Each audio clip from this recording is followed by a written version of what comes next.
আসি ছোট ভাই না বড় ভাইয়ের উপর দয়া মায়াও নাই।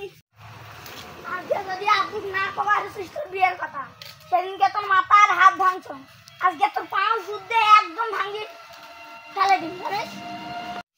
আব্বা এখন বাড়ির ভিতর কি করছে? আব্বা বাড়িতে বাড়ায় না কি হলো?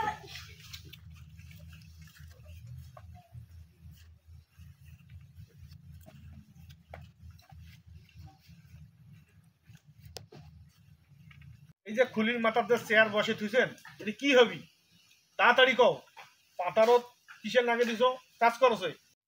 ছোট ভাই মুখে ডাঙ্গা আছে, পাড়ার মানুষ যেটা সেটা কথা করছে। কি হয়েছি তার? আরে বুঝে না তোরে, মোর খাতা কাটি ছোট গাই দাও। হাড় ছোট করি তুই কি করবি? আরে বুঝে না, আরে বুঝে না। এ তুই সরাসরি বিয়ের কথা কব না, নারিয়ান দাদা না আরো খুলি কমাই দা। আরে তোমার দুই ভাইয়ের কথা তো মুই শোক বোঝছো, কিন্তু মোর কথাটা তো তোরা দুই ভাই কেউ বোঝছেন না। 30 বছর হচ্ছে মোর বউ মরবে, বইয়ের স্বাদ আল্লাহ কি মুখ নিবে মনে হয় না, বইয়ের হাতে আন্দোলন কি মুখ খাবা মনে হয় না।